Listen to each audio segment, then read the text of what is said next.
This is the Black Air Podcast. The person that we have on today is from Hollis, Queens. He's actually recorded with 50 Cent, Ja Rule, the late Nipsey Hussle, Lil Wayne, Juvenile, to name a few, and also is the nephew of the late, great Jam Master Jay from the legendary group Run DMC. My man, Boe Skagz. How you doing today? What's good, man? What's good, man? Doing all right, man. Glad to have you here again. I want to actually start off by asking, with the recent events going on this week, how you feeling about the current developments that went on? Well, actually, I'm pleased with it, man. I mean, even though it took 18 years for them to find somebody or to try to get the case somewhere near closed, it's a little bittersweet because my grandmother and my mother and my other uncle's not around to see it, but it's still a good day. It's still a blessing because some people's murders never get found. You know what I'm saying? The murderers never get caught. They never solve the case. They never put nobody in custody. So, it's a good feeling. From the beginning of the case up until today, what's the difference in your reaction? It just takes this time. I mean, when Jay first died, when he first got killed in 2002, and when I was aware of that, it took me a couple days for it to sink in. You know what I'm saying? This right here with people getting indicted, it just like brought that whole feeling back. You know what I mean? And it just brought the feeling back, and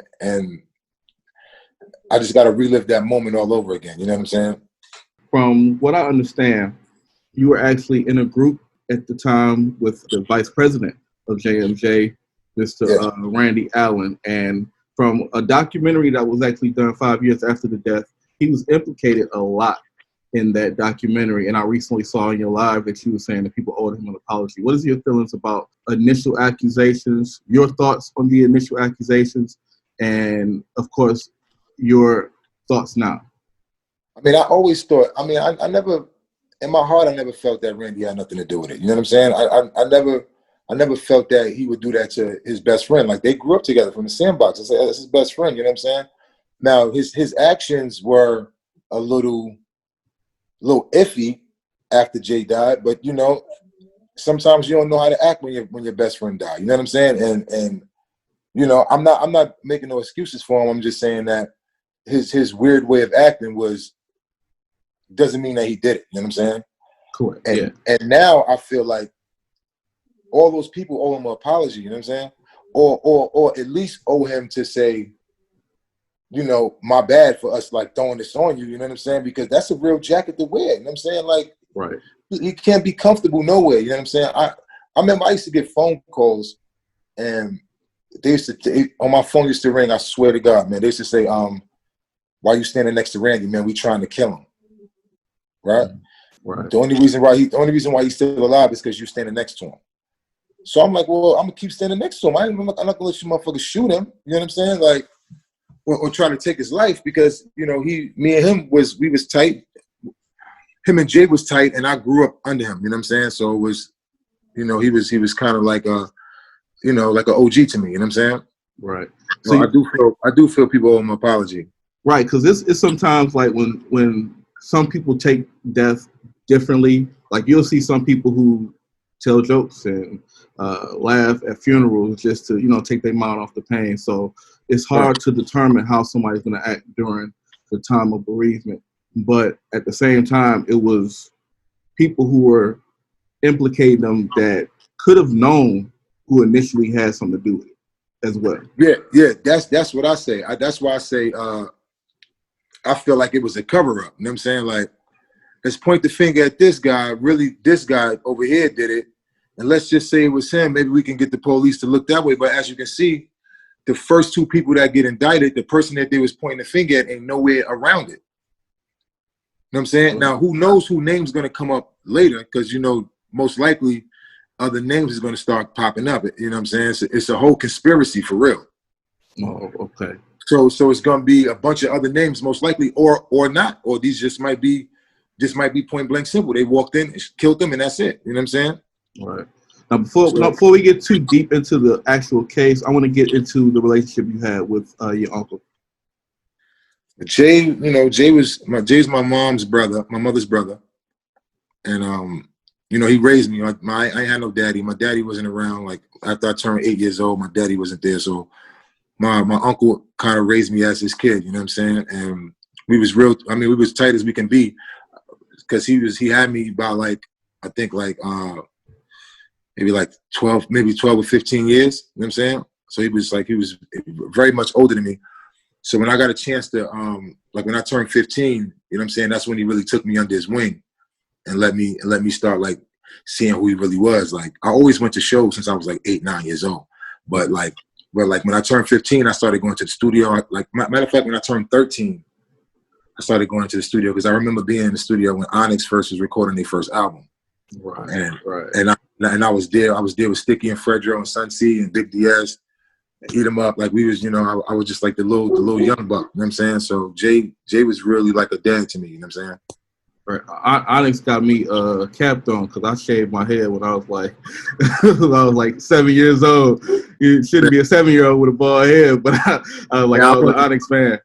Man, I was talking to Sticky the other day, man. I mean, like 2 or 3 days ago, I was talking to Sticky Fingers, man. I told him, man, when I was a kid, I wanted to be just like him with the eye and everything. Right. You know what I'm saying? So, you know. I actually remember growing up, my uncle had a record collection, and we had Rappin' Duke with Roxanne, and the Run DMC very first album. That was the first album I heard all the way through. And of course, my favorite song on there was Jam Master Jay. So, Run DMC's first album. What was it called? It was called Run DMC. Run right? DMC, yeah, Run DMC. Right up against the brick wall with the tracksuits on. Yeah, so I think I was 4 first time I heard that record. And of course, it came out years before that because I was born in '86. So it was actually Raising Hell came out the year I was born. So yeah, the first Run DMC song I could remember hearing was Sucker MCs. Right. Yeah. That was the first. I mean, I was real young, and when they was making the records, and I wasn't. They used to practice in the basement of my grandmother's house, you know what I'm saying? And I was like a child, you know what I'm saying, like 1 or 2 years old. So I didn't really like know too much about it. But like when I turned 8 and I started knowing about like hip hop, like Sucker MCs and My Adidas and Mary Mary. I remember when they made that album, we used to ride around in Jay's Lincoln. He used to play the cassette tape with all the new songs on it, you know what I'm saying? So it was, it was an experience. So outside of the household, what was your first time experiencing that your uncle was Jam Master Jay, world famous Run DMC? Shit, the first time, all right, bro, this is weird. Like when I was a kid, he used to, like they used to have these, he had this song called It's Tricky, right? They had the It's Tricky, right? So around that time, I think they did like a Pepsi commercial, or either it was Pepsi or Dr. Pepper. It was Max Headroom. I think it was Pepsi, right? Max Headroom, right? So he comes to the house with this tape, and he's flying helicopters on TV, right? So I'm a kid. I'm like, yo, Uncle Jay, you flying a helicopter? And then in my mind, I was like, yo, it's something special about him. You know what I'm saying? And then I didn't really realize how famous he was until I became extra popular for no reason at all. You know what I'm saying? Like I didn't rap. I didn't do nothing at this time. I didn't rap. I just played basketball a little bit, and I was pretty good at ball, but I didn't really do nothing to earn all the popularity that I got. I got that just from being Jay's nephew. You know what I'm saying? That's how I knew he was really a big deal. Right. So growing up, being around the atmosphere of the music, did that influence you to start rapping? Yes. Actually, I was a DJ at first, right? Because, I had all the DJ equipment in the attic and all that. And I wanted to be a DJ. So I hooked up the turntables. I might have been about 10 years old. Hooked the turntables up. I started scratching. And my homeboy from down the street, his name was Ransom. And Ransom came to the house, and he got on the turntables, and he just was like scratching and cutting like he was real good. You know what I'm saying? Like I wasn't good at all. I was terrible. He was like real good. I was like, you know what? Why don't you take these turntables down the block to your house, and I'm gonna mix some raps. So when I went to my first Run DMC show, I saw Run. He used to walk on stage and throw the mic stand. Right. Yo, that for me is what made me want to be a rapper. Like I was like, yo, if I get to go on stage and do that every night, and I want to do that. You know what I'm saying? Run was the reason why I wanted to become a rapper. You know what I'm saying? Yeah, Ron was the man. I could tell he was the man because scene from Crush Groove where he actually threw the mic stand. That's like my favorite part. Yeah, that was his real thing. They used to have to pay $50 every show because he broke a mic. And he had all the swag. You know what I'm saying? He just had all the swag, and I just wanted. DMC had all the rhymes. Run just had all the swag. You know what I'm saying? Right. So besides Run DMC, who else were you influenced by? Well, actually, Jay-Z was one of my biggest influence. The Locks. This the era I came up in. You know what I'm saying? Ja Rule, 50 Cent. They was real big influence. Just even Irv Gotti. You know what I'm saying? Like that whole Murder Inc. situation was a big influence. Mobb Deep, Cameron and Mason, them, like, you know what I'm saying? I was influenced by that era of hip hop did it for me. I thought you had a whole Queens list, a Queens all-star list. I mean, mostly Queens, you know what I'm saying? Mostly Queens, but you got to give it up to them dudes from Harlem, you know what I'm saying? And I mean, Biggie, of course, and I love Biggie, you know what I'm saying? I wasn't really into Pac like that, you know what I'm saying? I always thought that Pac shit sounded the same, but his records that was hits, I love those. I love the ones that was hits. I mean, Snoop Dogg was one of my favorites, you know what I'm saying? Lil Wayne for sure. The whole Cash Money wave before Nicki Minaj, before Drake, you know what I'm saying? Right. Juvenile and 8 Ball and MJG, those was I rock with them, you know what I'm saying? Like Bun B and Pimp C. I mean, it's an extended list of people who influenced me, you know what I'm saying? Okay. When JMJ was like full throttle, Onyx is selling records, JL Felony's on, 50 Cent's under JMJ. What was the atmosphere like? Man, it was crazy, man. Like when Onyx was shaking, everything was crazy. Like it was a lot of movement. You know what I'm saying? Like we never sat in one place. I mean, the times that I got to go, because you got to remember when Onyx was shaking, I was like 13, 12. So the times that I got to go with them to perform and go to different places like that, it was pandemonium. You know what I'm saying? And then the fact that even in 1993, Run DMC was still like pretty relevant. They was on a decline at that time, I think. So they still was packing out the house still. You know what I'm saying? So right. So everything was just in big movement. 50 Cent was really in a learning process. I don't even think 50 was there yet. I think 50 came like I want to say 50 came like 90. I want to say like 95, 96. Okay. Maybe 95, 96. It may have been 96. You know what I'm saying? He came like 96, and he wasn't making no noise. You know what I'm saying? He was in a learning process. You know what I'm saying? So me and 50 used to record together all the time. You know what I'm saying? 50 was just in a learning process, and so was I. You know what I'm saying? But we all knew 50 was gonna be great. He just had like that Jay-Z kind of swag. Like all he wanted to do was be like Jay-Z. Like he wanted to put his raps like Jay-Z, but he wasn't doing no G-Unit music though. It was all like remakes and stuff like that. You know what I'm saying? Because Lost Boys was kind of hitting at that time too. Right. Was he already called 50 Cent, or was he like Lil Boo Boo? Or? Nah, he was 50 Cent. Okay. All right. Yeah. All right. Yeah, he came in. That was his rap name. He came with that name. My uncle got him the chain with the cross, with the quarter in the middle, and the 5 nickels going around it. Oh, that's crazy. Like it was kind of tight. You know what I'm saying? 50 was definitely a cat that I looked up to as far as the raps go. You know what I'm saying? Okay. So who came up with the Rusty Waters idea? Jay actually came with the Rusty Waters idea. I was living down south with my grandmother for a gang of years. Then when I came back to New York, I had a down south accent, and I was rapping. You know what I'm saying?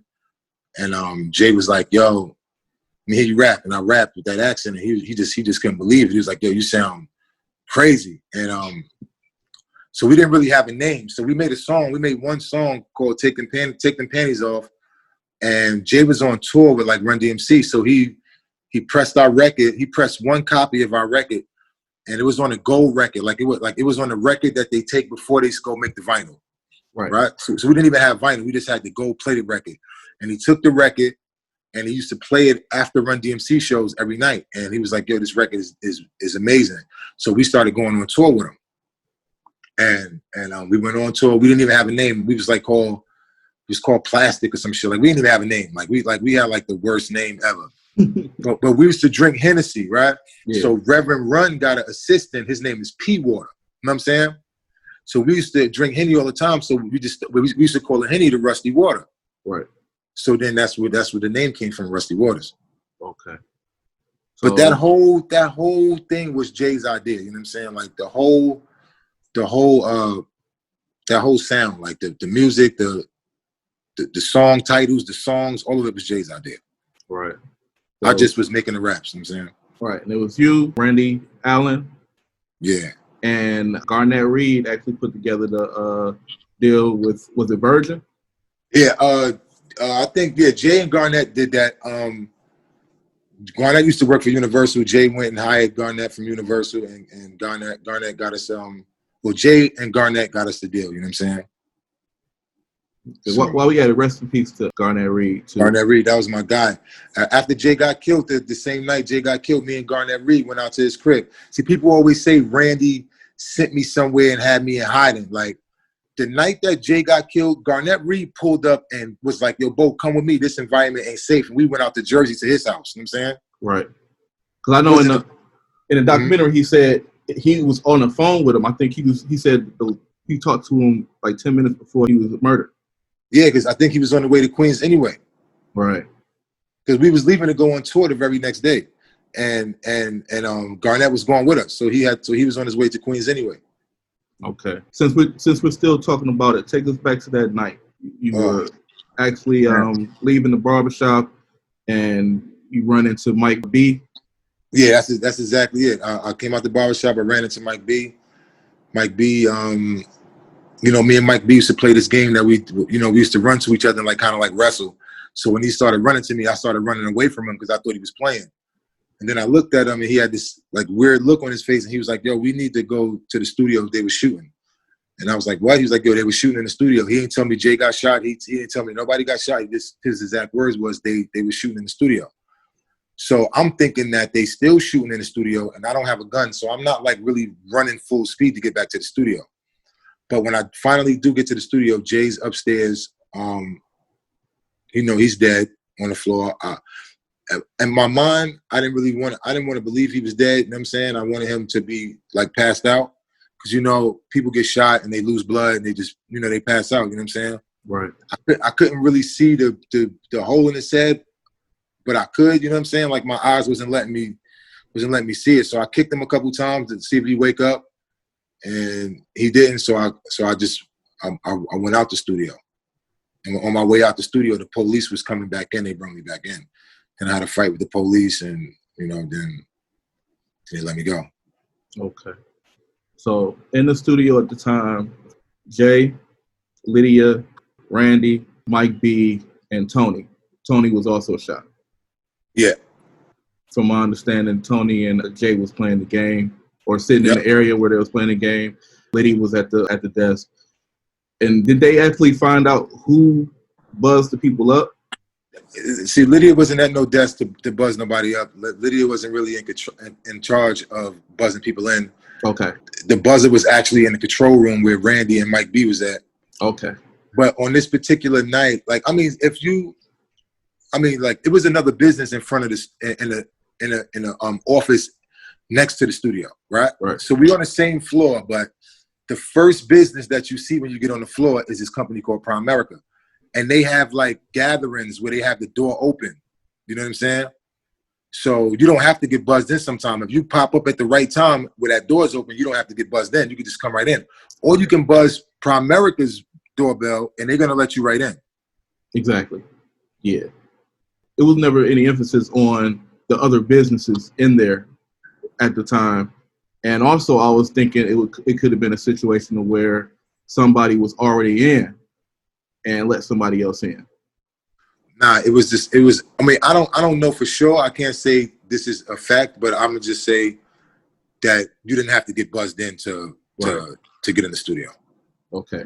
Like you didn't have to get buzzed in by somebody in the studio to make it up on our floor and get to our door. You didn't have to get buzzed in by our studio. Okay.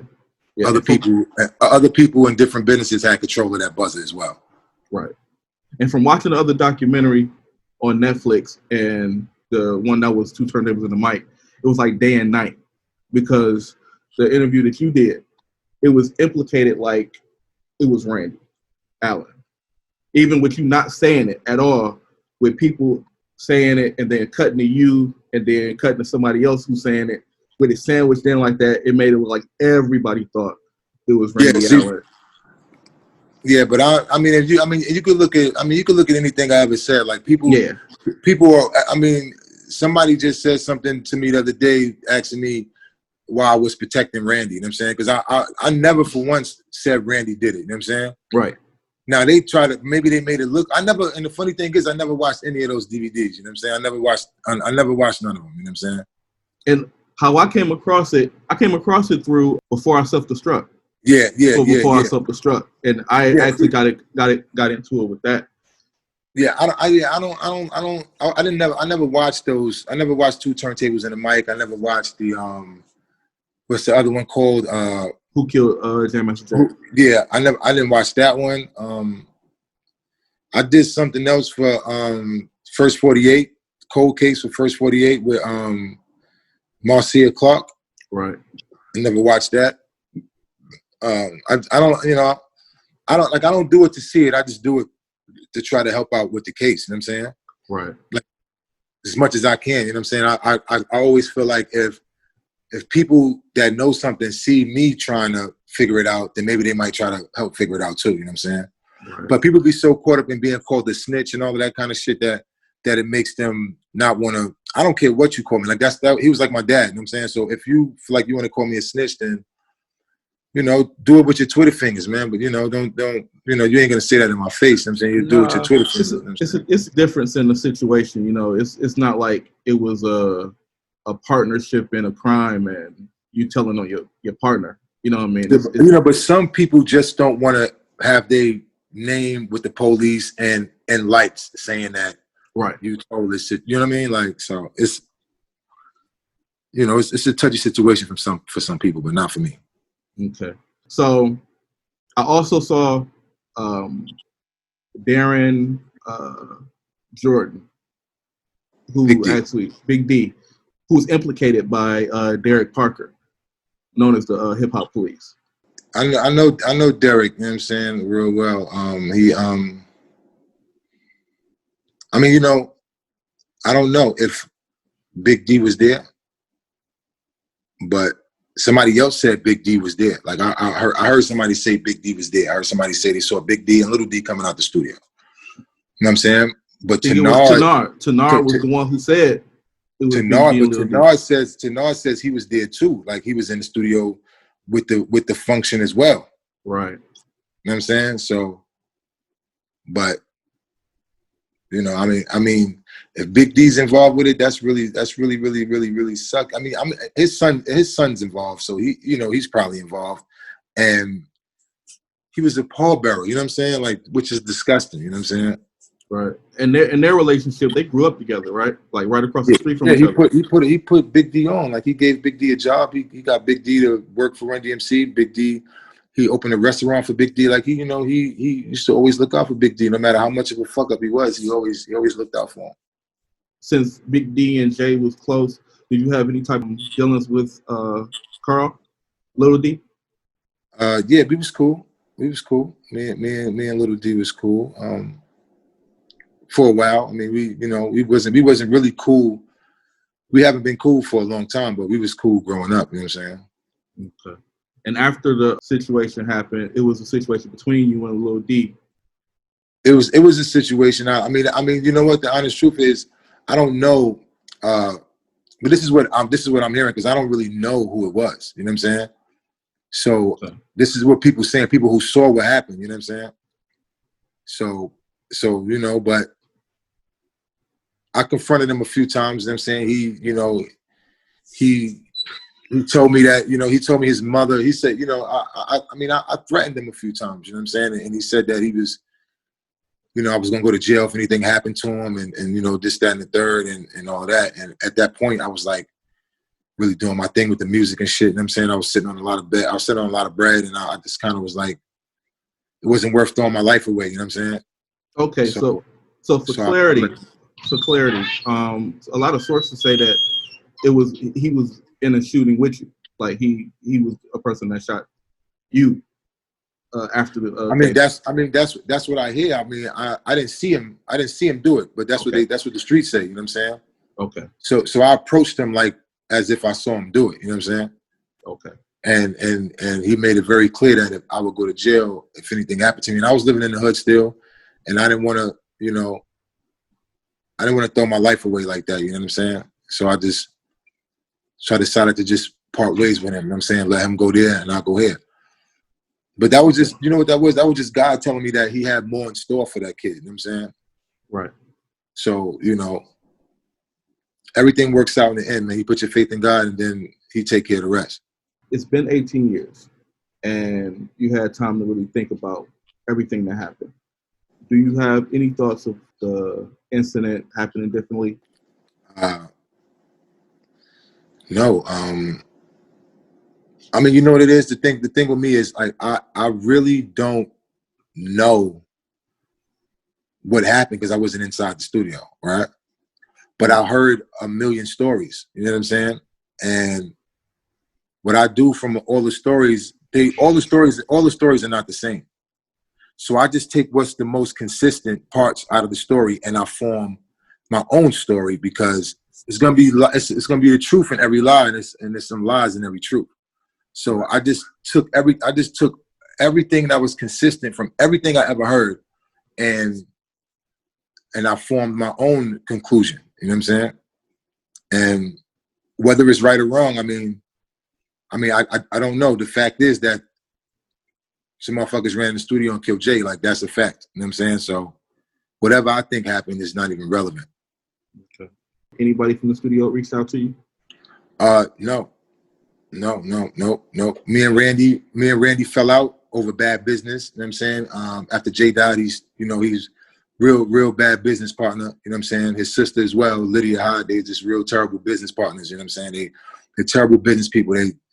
They took a lot of money from me. You know what I'm saying? And it was nothing I could do about it. It was all in their name. Like the way Jay had it set up, I had no control over that. I was still a child. You know what I'm saying? I was a kid. I was like in my 20s, and he wanted me to have all that money at once. And it was just like, and Jay dying, they just felt like that was their meal ticket. You know what I'm saying? Randy and Lydia. Was there any truth behind the life insurance policy that people say Randy had on Jay? No, you can't get